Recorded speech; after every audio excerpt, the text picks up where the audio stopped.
Welcome to Business Innovators Radio, featuring industry influencers and trendsetters sharing proven strategies to help you build a better life right now. And welcome back, everyone, to another episode of Business Innovators Radio. I am your host, Marco Salinas. Today, I have joining me a very special guest, Mr. Dave Abrams.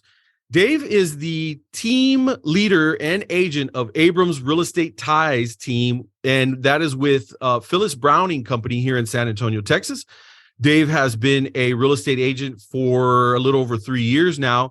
And something very interesting about Dave is that he was in the Army for 32 years. Dave, welcome to the program. Hey, thanks, Marco. Thanks for having me. My pleasure, my friend.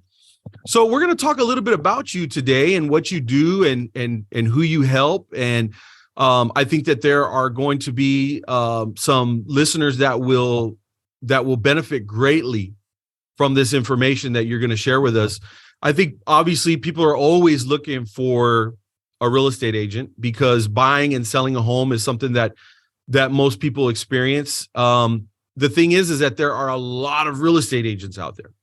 And so our conversations like this one and podcasts like this one allow people to identify and find someone that they can make a connection with and someone that they can feel like, you know what, I think that this individual understands me and relates to me and kind of knows my background and kind of knows where I'm coming from.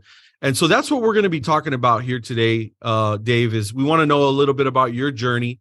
And we want to talk about how that journey ties in with what you're doing now as a real estate agent and as a team lead with Phyllis Browning and with Abrams Real Estate Ties.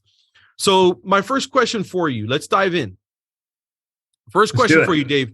Looking back, were there any signs or clues that you had the real estate agent gene in your DNA? I guess it depends on how far you go back, but I know for sure, in the opportunities I had to buy or sell a home as I was moving around the country with the Army, I certainly enjoyed the process when I was doing that, and asked a lot of questions of the agents that I worked with and hired for those transactions. And so, by the time I had to decide what I was going to do next after my Army career, that was one of the things I'd already considered. There's a lot of skills that are involved in being a real estate agent that are also cultivated during a military career. So it makes it pretty interesting. Sure. Yeah, no, absolutely. Can you describe to us a little bit about the person that you were prior to being a real estate agent? I've kind of let the cat out of the bag a little bit and mentioned that you had a very long military career. Obviously, that's probably a huge part of your identity. Yeah. That's not 32 years doing anything. You don't just leave it behind and it's gone and it's done, right? It stays with you. You've probably had tons of relationships, tons of connections, all kinds of things. Talk a little bit about the person that you were before you came, military career, but tell us a little bit. Let's start with this. Start off with what kind of a student were you when you were young? Were you rebellious or were you? No, I'm glad you asked that because I was going to say, I'm going to go back before the Army because there was some stuff there that shaped me as well. And so, I grew up in a very, very tiny town. Most of your listeners that have teenage daughters will recognize the town of Forks, Washington, which is the setting for the entire Twilight series. Oh, okay. Long before there were vampires and werewolves, it was me and my family, and we lived on a little farm outside of the town. But I grew up very rural. I think every single one of my report cards from the time I was in kindergarten until I graduated from high school says, talks too much, does not meet full potential. And actually I was kind of at a loss for what to do with my life. So I enlisted in the Army in 1987. And there's a whole story that goes along with that. But the bottom line was I had been recruited to wrestle at a couple of colleges, but I was going to have to go to junior college, and I didn't feel like I was a junior college wrestler because I was kind of stupid and arrogant at the time. So I enlisted in the Army, and I was really lucky to be recruited from the active duty Army after a couple of years of enlisted time to West Point. I wrestled at West Point, spent 4 years there, complete turnaround, and it was really sort of unbelievable for a lot of my high school teachers that I wound up making that happen. And really, it was a credit to my mom and dad that kind of had faith in me too. Anyway, graduated from West Point after 4 years, and then did another 26 years in the Army after that. I was in the Army up through the rank of colonel, and retired in 2019. So yeah, and so a little bit about sort of what kind of shaped me to put me into this real estate career. I think I was an infantry officer, enlisted and officer, and that is a very people-centric business. Like, there are a lot of different things you can do in the Army that have you more responsible for systems and technology. But if you're in the infantry, like the number one, it's really, no matter where you're at in the military, the number one concern is your people, but you just have a lot more of them usually when you're in the infantry. So, and then, as an officer, as you come up, you don't get enough opportunities to lead big groups, but you do have a lot of work in staff environments where you're responsible for project managing all sorts of different operations and operations management. And so those management experiences and the leadership experiences together really have prepared me for what's come here in the last few years. Sure. I want to kind of narrow down a little bit more on that. Was there something kind of specific that inspired you to make that decision to become a real estate agent? Did you some people will read a book. Yeah. Some people have a mentor. Like what really kind of was it that said, I'm going to go the real estate pathway? Yeah, it's I mean, we probably don't have enough time to go through the entire story behind it, but I was deployed for the third time to Kandahar, Afghanistan in 2017-18. All three times in Kandahar, actually. So I actually was there were some people that called me the mullah of Kandahar, others that called me the mayor of Kandahar while I was there. So, but like a second home. Yeah, exactly right. And so, but when I got deployed for that third time, I got the orders to go for the third time. It was tough on the family, and I said, I'm going to retire when I get back. Like at that point, I knew I really could have stayed in the Army another 5 years, but I knew I didn't want to risk that for my family yet again, right? To leave them behind. So, but what that did is 2017-18, it gave me a full year. Plus, I didn't retire till the end of mid 2019. So I had almost 2 years to think about what I was going to do when I left. There's an entire industry. There are all kinds of Facebook and LinkedIn groups. There are all kinds of consultants that are geared around helping people transition from the military. I'm sure you've heard and seen it, military transition and things like that. Sure. And so I read a lot of the literature about what do people do when they leave. I really had, at that point when I first started thinking about it, I wasn't thinking about being a real estate agent. Okay. But as I started to, one of the really important things that stuck with me was there's a lot of turmoil usually in the first couple of years after a long military career is over, because people get a job and they hate it and they quit, and they get another job and they hate it and they quit, and they're kind of bumping around trying to figure out what they're going to do.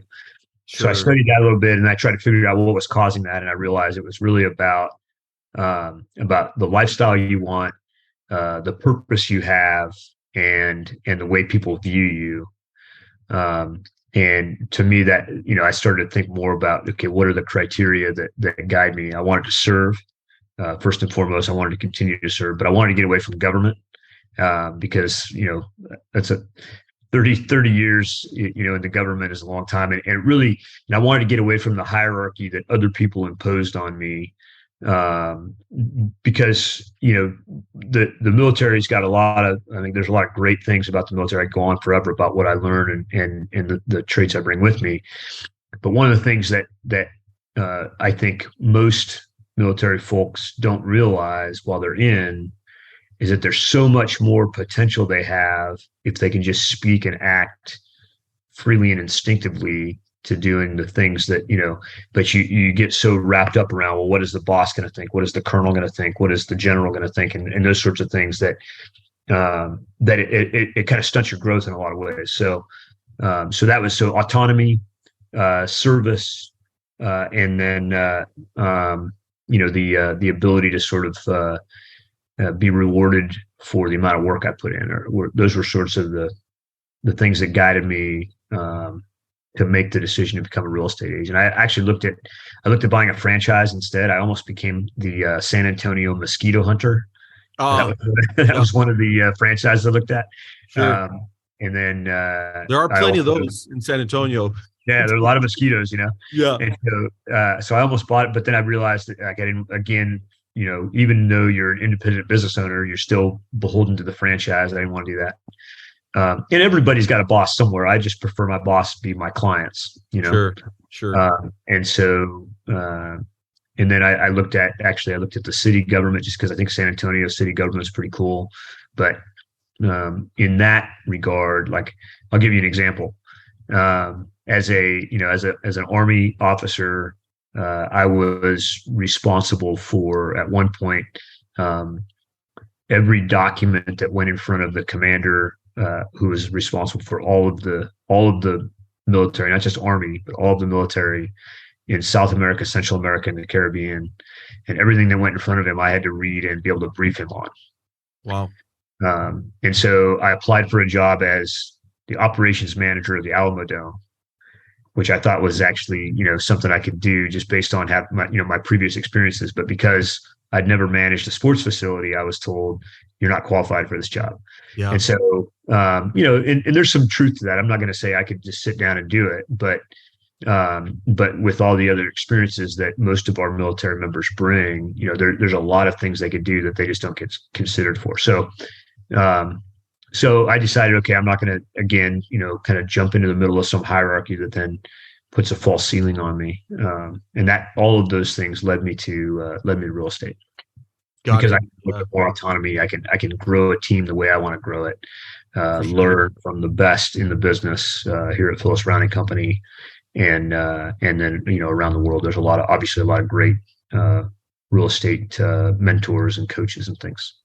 Yeah, absolutely. Yeah, I think 32 years of basically structure and hierarchy and follow the rules, and there's that chain of command, right? I think you put in your time, and in that environment, and it probably feels good to kind of have a little bit more of that freedom and a little bit more of that control over what you do and how you do it. I'm sure you're enjoying every minute of that now. Absolutely. Yeah. The just one thing I'll say on that is, you don't throw the baby out with the bathwater, right? So, you can take it to the extreme and just be like, I'm never combing my hair again.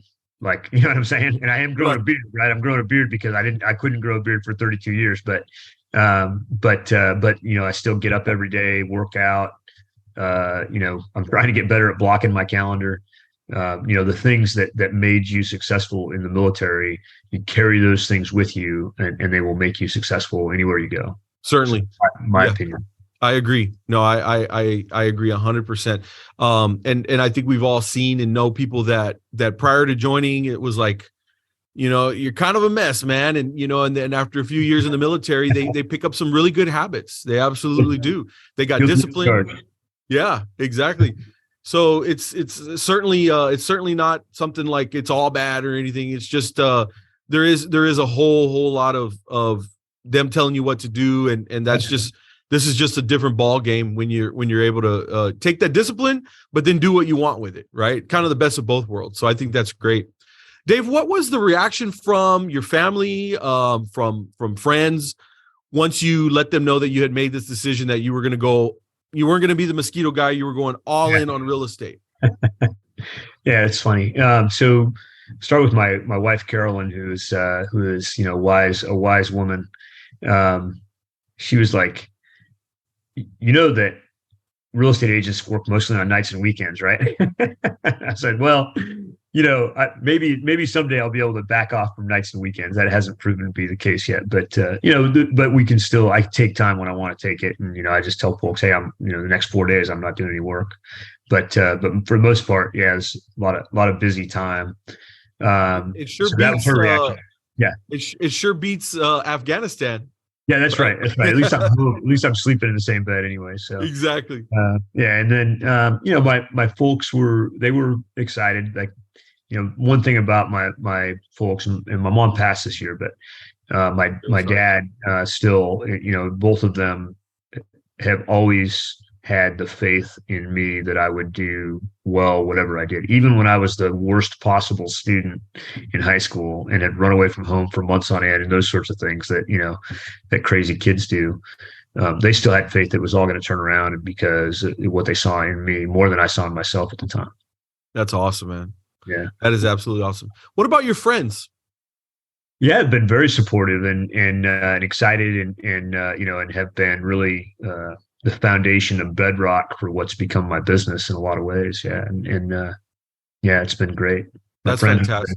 Yeah. And in fact, some of my West Point classmates are real estate agents around the country. We've got a very tight net, not just classmates, but West Point grads in general. We've got a real tight community of folks that talk to each other and help each other out, mentor each other. And a lot of much younger than me, that I'm being mentored by. And, so that's one thing that I've learned since I've left the Army, that I think it just doesn't come across very well in the Army. But in the Army, because the structure is the way it is, typically the person above you is a few years older, and the person above him is a few years older than that, and so you tend to equate age and rank and expertise all together. Sure. There are some late 20, early 30-year-old real estate agents out there that are just amazing. They're not just hustlers. They're not just like flashy. They're very good servants of their clients, and they've got great systems, and they're using technology. So I'm learning from a lot of those much younger than me, as well as the ones that have been in the business for a long time. So yeah, there's some real substance there, huh? Yeah, for sure. That's great. Yeah. And, sometimes you get really good at what you do and you reach a certain status in a different career, and then you leave that and you're kind of, in a sense, starting all over, right? I mean, you're kind of back at the bottom again here. And so sometimes it requires some humility from us, right? We have to be willing to say, this guy is the same age as my son, but he's out there, coaching me and he's killing it. Those things do happen in life sometimes, Yeah, absolutely. I swear by it. And I think the word humility is the cornerstone of success, to be honest. I agree. What happens when I think that more often than not, when people fall from the top is because they've stopped being humble, and they got to a point where nobody can teach them anything, and believe they're the smartest person in the room. And the next thing you know, the door's not open to them anymore in the room they were in charge of. So yeah, humility. Exactly. And I think that's a perfect segue to my next question, Dave. I wanted to ask you about some failures that you've experienced in life. Not everybody likes to talk about these. But I myself personally, I study a lot of business guys and a lot of the greats, and the common thing that I see over and over again was that they had a lot of failure. Yeah. But the key was that they got back up. Right. They kept moving forward, right? They persisted. You did talk a little bit about some of your adolescent years being a little rebellious, but having that strength of your parents and them seeing potential in you that you couldn't even see in yourself. Maybe you can just kind of touch on that, or maybe it wasn't that. Maybe it was something from your military career, but have you had any failures that you kind of recognize now that are contributing to the success that you're seeing today? Yeah, I mean, there's a lot of times where you look back and go, "Ooh, I wish I'd have done that a little bit differently." Whether it's kind of, there's sort of micro failures, right? Where you're in a meeting and you say something in a way that creates an emotional reaction that you didn't intend. So there's little things like that. I try to learn from those every day.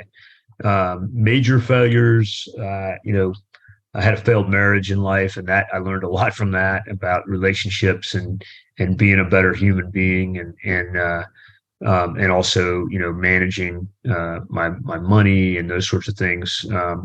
Came out of that relationship in tremendous amount of debt, and sort of where I was in my mid 30s and should have had it all together. I was kind of starting over at that point. So that was a big one for me. When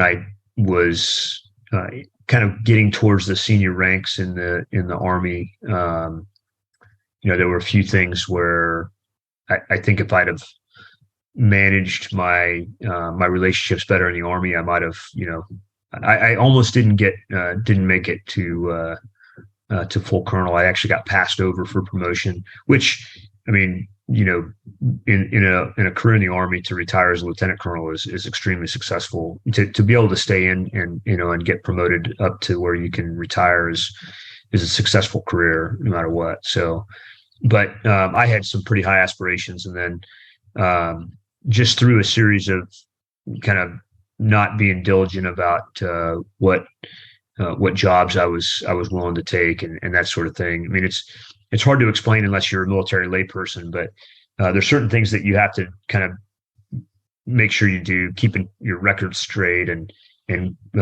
volunteering for some difficult jobs and those sorts of things, if you want to stay on path to, say, be a general someday. And I didn't do those things that were required. Actually, as a result of that, I was passed over for promotion to colonel. And so I think what I learned from that is a couple of things. One is, no matter what level you are, there's always somebody that can teach you something. And it's not always somebody that, and there's different categories, right? There's the folks that have done what you're doing right now and more in their life successfully. So you can learn from them because they've got that experience and wisdom. And then there's the people that are to your left and right that are doing things right now in a way that you either want to emulate or you want to avoid, and you can learn from them. And then there's also the people that are younger than you, that are coming up, to the place where you are now, and you see how they're doing things. You're like, man, I wish I had done that. So you can kind of learn from all of those experiences as you're moving through. Absolutely. And then in failures in real estate, when I first got started, I had a listing actually listed by Anthea, or the owners, Anthea Schlebeck, who's one of my teammates. She's a realtor for me up in Austin, and her husband Ryan had a house that they'd flipped in San Antonio. It was a renovation house. It was my first listing, and through a series of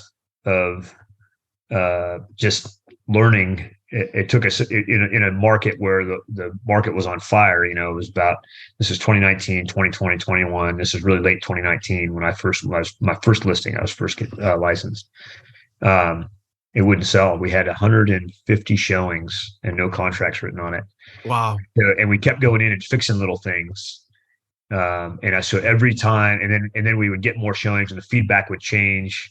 Then we'd fix the next thing and the feedback would change. But I learned just from that one listing, when we finally did about 5 things to it over time, and then staged it, and then retook the photos with staging furniture in it, we got it to a level where it sold immediately. And so that one listing has shaped the way I approach my business, whether it's a $1 million home in Copper Ridge in New Braunfels or a $150,000 listing in Los Angeles Heights. Like, I do it the same. So if you look at 1407 Kings Highway, which is a listing of mine that needs foundation work, it's got holes in the walls, but it's also a really nice house that just needs some work, and it's got staging furniture in it, and it's clean, and all the light bulbs work. Like, it's got all of the, so when you walk in, you're like, wow, this is a nice house.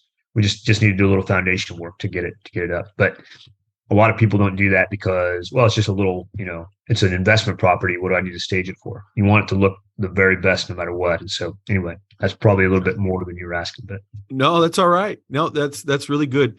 And man, Dave, I really appreciate your transparency on that, man. I mean, it's, again, not everybody, it's usually not the first topic we want to discuss, right? Is the mistakes that we've made and the things that we've had to correct. But the reality is this is a part of life, man. I mean, we're all going to do it. We're human. We're not perfect. Right. The key is just learning from these things. And as you mentioned, I really love the example that you gave, especially about that your first listing, because maybe 3 years later, you're still very much keeping that very first transaction in mind, right? And that will probably never leave. You will probably always, at least a little bit, think about that. And so I think that that's really important. And that's kind of the point that we're kind of trying to drive home here is, those events do shape us, and we learn from them, and then we get better and we get better. So that's fantastic. I want to go a different direction now, Dave. I'm looking a little bit more for what you're doing now. I want you to describe your current business, the types of people that you help, the problems that you solve. I guess what you could say is, what's it like being Dave Abrams, real estate agent today? Okay. Cool. Yeah. No, it's thanks for the opportunity to do that. So I'll start by saying, and I don't want this to come off as bragging, because I've been just extremely fortunate. But in 2019, that transaction I described and a couple of the transactions were just sort of trying to get started in real estate. But in 2020, things took off, and over the course of 2020, I did over 30 transactions. I did a little over $10 million worth of business. I was the Phyllis Browning Company Rookie of the Year for 2020. One of the very few rookies that had done $10 million worth of business. I think there's maybe two others in the 30-year history of the company. That's great. 2021, that continued, that increase continued, and I really made a goal to try to double my business. Brought on Rich Bailey, who's a member of my team. We weren't a team yet. He was a backup agent for me for 21, but we did 57 transactions together, $21.7 million worth of business. And then now, and our goal for 22 is 30 million. We've got 28.7 closed and about 5 million under contract right now that might close before the end of the month. So, I think we're gonna hit the goal. But it was this year. What happened was, though, during the 2021 rise, right? And of course, as everybody knows, that's when the market was just absolutely insane up through the spring of this year. Even with Rich and I, and I've got also, so Rich is a retired warrant officer.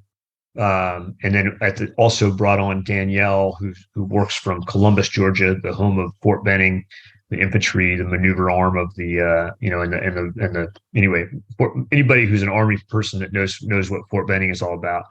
But her husband is a former Ranger, now a positions assistant.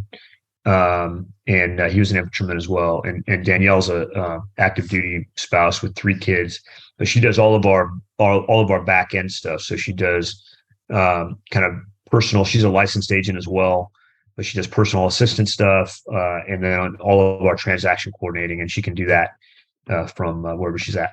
So Rich and Danielle and I worked together in 21.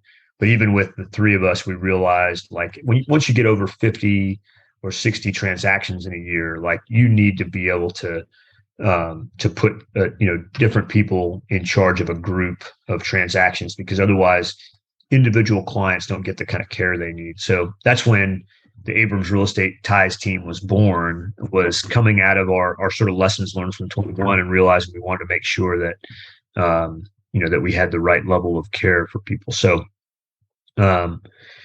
in 22, it took us a little while to get started. In 22, we had a couple of interviews and a couple of 3 or 4 weeks at a time where we tried out agents that just didn't work out. They didn't have the right level of commitment and values that we were looking for. But we finally brought on Valerie Adams. Val is a former Army spouse, 30 years her husband served, and so she's done, they've done a lot of real estate around the country like I have, buying and selling, and she's been an agent for about a year. She's on our team. And we brought on another retired Army Lieutenant Colonel, Tim Culpepper. He's an agent and also does a lot of our digital marketing stuff. And so that's the core of the team in San Antonio. We also brought on Thea Schlebeck.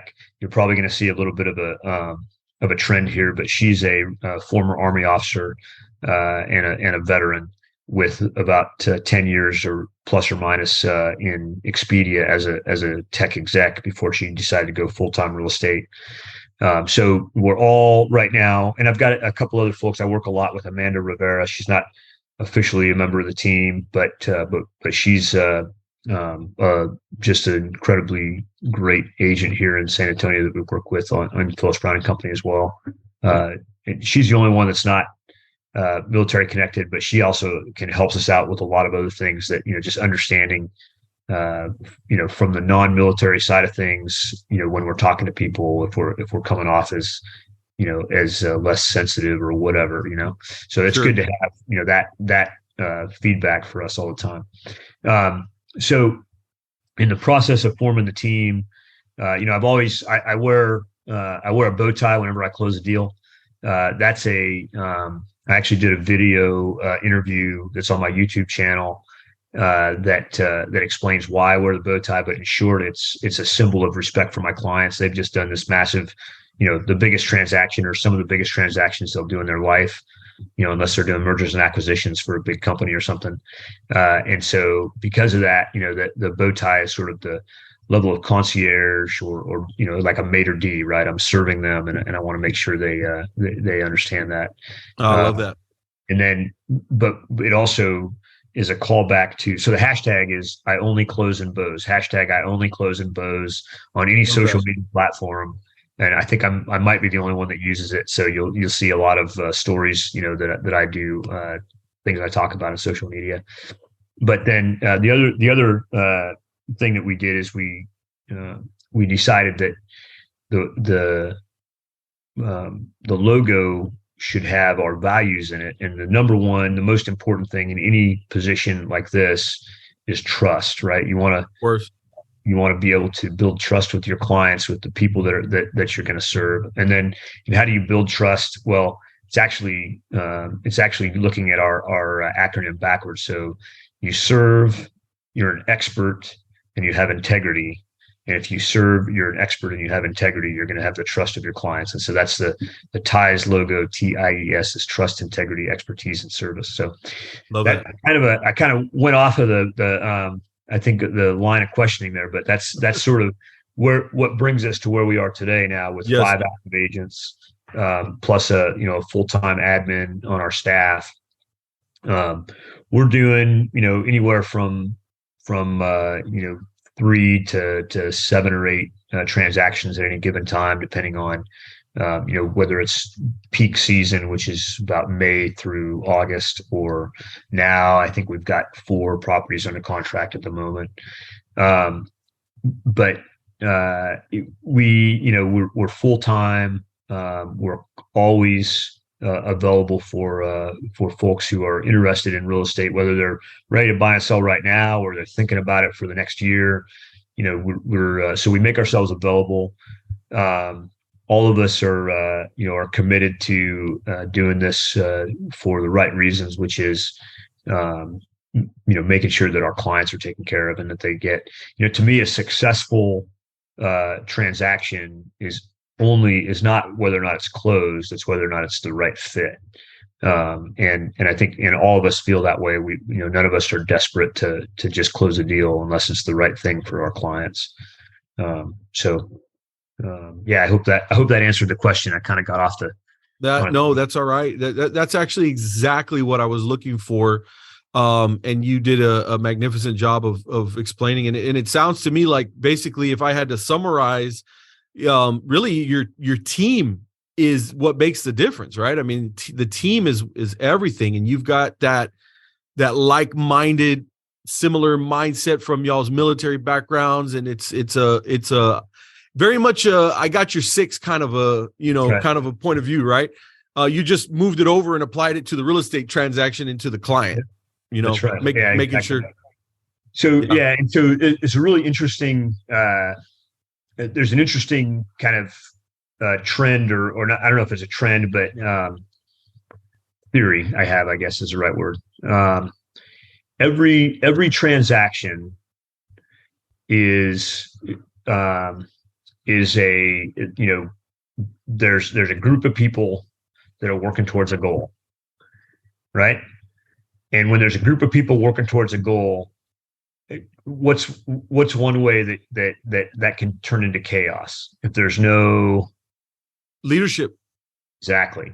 So every single transaction is a leadership problem, or a leadership or requires a leadership solution. And that's really what we bring to the table, I think, as much as anything, is that ability to kind of form a team. So it's a different team for every transaction, because who are your teammates? Your teammates are your buyers or your sellers. Your teammates are your inspectors. Your teammates are your lenders. And here's a piece that I think that sets us apart in a lot of ways from a lot of the rhetoric that's out there. The agent on the other side is your teammate as well. Sure. And so is the person on the other side. 90% of the people in the world that are buying or selling a home don't want to screw the person on the other side. They want to sell. The other person wants to buy. They want to be proud of what they left behind. The other person wants to get a good deal. Yep. So, there might where you're always going to serve your client to help them get the best deal. You're always going to serve your client to make sure that that nothing bad happens to them. But there's not. I call it collaboration, right? We're collaborating. We're not competing. So there's some things that we're going to stand off and look at each other and negotiate on, but we're working together towards a common goal, which is to help somebody buy or sell a house. Man, I love that. And so just it becomes a leadership thing. Absolutely. Absolutely. Dave, let's wrap up here. I just have a couple of more questions for you, and we'll close out on a much lighter note. I'm curious, and I'm sure your prospective clients are also curious about Dave Abrams does outside of work, right? You're not just this 24/7. Well, maybe you are this 24/7 work machine, but you still have, you still do take time to recharge from business. So what are your hobbies, and who do you spend your non-business time with typically? Yeah. So, because I do work so much, I try to spend my non-business time with family. Whether it's my wife and my oldest here in San Antonio, or I will fly out to Washington when I can to spend time with my dad, my 81-year-old dad who still lives out there. My brother and sister are still out there as well. I always not really make fun of myself, I guess, a little bit. My brother owns and operates a logging company in Washington State. It's about a $10 million company roughly. Didn't go to college. He just started running a company when he was 19. He literally said, "I'm going to start hiring some people and I'm going to cut trees down." And now he's got this big company. Wow. My sister had run a fitness company that she started for 20 some years. And so here I am, a colonel in the Army, and I'm always back before I started real estate, telling them, someday I'll be as successful as y'all. And they're like, "Well, what are you're doing this great thing in the Army." I said, "Yeah, but until you've started and run your own company, like you can't really consider yourself success." I mean, that's not necessarily true. I don't want to overstate it, but like, what I'm saying. I'm catching your drift. Yeah. So I understand. There's something about just being the responsible for success or failure, of a company that's a big deal. So anyway, sure. But so I spend time with them. I love to fish. I fish for salmon in the Pacific Northwest. I go out here I like to go down to South Padre Island when I can get away. It's just far enough away where I can get away, and really consider it sort of a break. So I fish in the Intercoastal for speckled trout and redfish there. Here in town, I'll play a little bit of golf, and that helps me recharge. Or I'll go to one of the card houses and donate a couple $100 to the professional poker players. Nice.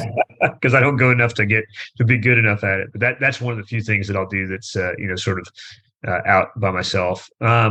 Sure. And then let's see.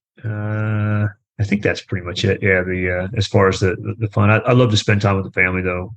So my oldest May's in the senior at Cole High School, and go to the band, Yeah. things like that. So Sure. Yeah. Supporting those extracurricular activities that the kids do that's another part-time job in itself, in a sense, sometimes, but it's all worth it.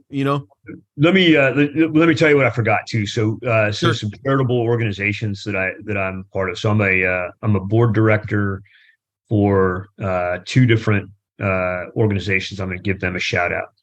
And they mean a lot to me, and that's why. So the first one is the Captain Joseph House Foundation, which is Joseph Schultz was a special forces officer killed in Afghanistan, and his mother had, at the time, she owned in Port Angeles, Washington, a bed and breakfast. She's converted that bed and breakfast into a respite home for Gold Star families. And what they do is essentially it's all expense paid trip for Gold Star families to spend a week together in the house, getting to know each other, and sort of helping each other, kind of quantify what life looks like after the loss of their soldiers, moving on, but with honor of the folks that died. Because that's the Captain Joseph House Foundation, captainjosephhouse.org. And then the Veteran Mentor Project, Inc., VMPI. Veteran Mentor Project, Inc. is kind of a startup veteran mentoring organization. I'm on the board for that as well. And that was started by the brother of a West Point classmate of mine who committed suicide after he left the military. And the idea is, for folks who are struggling with that life after the military, how do we, folks that have been able to make that transition. It's not just veterans, it's also first responders as well. So the idea is for folks who are having a hard time, or who are thinking about having a hard time thinking about what they're going to do when they leave. We help them by assigning a mentor to kind of work with them as they go through the transition process. And then the other one I'm active in locally is called Wear Blue, Run to Remember. It's another Gold Star benefit that was started by a lady named Lisa Hallett when her husband was killed in Afghanistan, actually on a deployment I was on in 2009. So those are the kind of veteran focused charities that I work with when I can. So yeah, thank you for sharing that. I really appreciate that. And the more that we can spread the word about these type of things, the better. So I'm glad that you took the time to mention that. Thanks for letting me. Wrapping it up here, Dave, how can we find out more about you if someone listening or reading wants to know more about Dave Abrams in your real estate business, or just to simply continue to follow your journey? How can they reach you? So so you can catch me on Instagram and on Facebook and on LinkedIn. Just if my name, David Abrams. You can also go to my website at www.realestateties.com, www.realestateties.com. And then if you like and follow my social media, eventually you'll get an opportunity to see me on the American Dream TV network, because I was just picked up to be a host of a 5-minute episode every other month in San Antonio. And it's a lifestyle and culture show where I get to highlight special places in San Antonio that I like. So that'll be on my first episode. Actually, I'm gonna have 2 episodes in February, and just check out the American Dream TV network. And so those are places where you can, and of course on this podcast, I appreciate you letting me be part of it. Absolutely, Dave. It's been my pleasure. Thank you so much for joining us here today. Thank you for sharing all this great information about your journey and how you had quite the turnaround, my friend, quite the turnaround. Yeah. So it took 35 years or so, but it's still pretty significant. So thank you again very much for joining us. It's been a pleasure having you. Yeah. Thanks so much, Marco. I appreciate it. Absolutely. And that does it, guys, for another episode of Business Innovators Radio. We'll catch you here next time. Have a good one.